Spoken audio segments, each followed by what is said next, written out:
Hej. I min video vil jeg gerne vise Bohrs atommodel. Og på skærmen her, der ser vi en atom med en kerne, som består af neutroner og protoner. Mens vi så har en, lad mig lige komme tilbage her. Sådan. Mens vi har en elektron, som susser rundt her i første bane, som vi så kalder for grundtilstanden. Og de baner, som elektronerne bevæger sig i, kaldte Bohr for stationær tilstand. Og til hver stationær tilstand, så hører der en bestemt energi.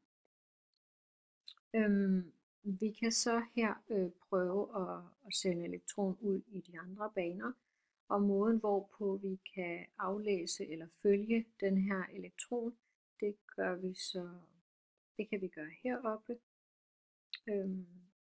op ved absorptionsspektret, og den kan vi så aflæse ved hjælp af vores bølgelængde, som fortæller hvor lang fotonen er, eller længden på fotonen.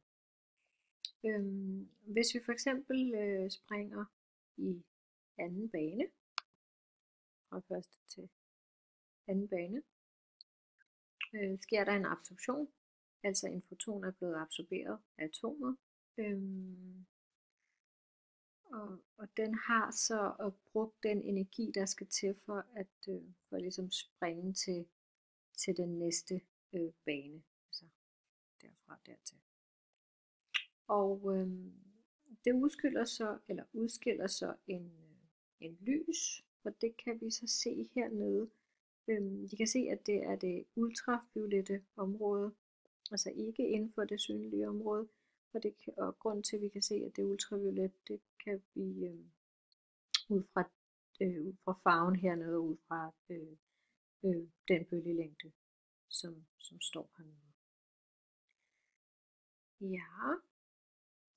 Hvis vi så prøver en emission, altså hvor den vil af med den overskydige energi, så lad os sige, at hvis vi går tilbage til fra anden orbit til første orbit, her bliver der så udskilt et lys, som er ultraviolet.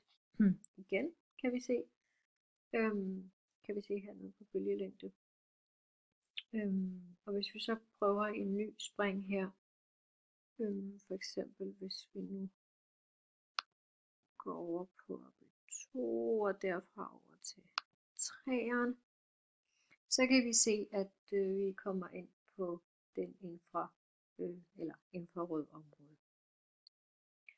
Hvis vi så prøver her den sidste bane, der en endnu længere foton, der er blevet absorberet, så ser vi, at bølgelængde den er meget høj, og hvis vi så går fra den fjerde bane til tredje bane, så ser vi, at det faktisk er den samme længde, at fotonen har. Og det er selvfølgelig fordi, at det er de samme spring hver gang, faktisk. Det var det.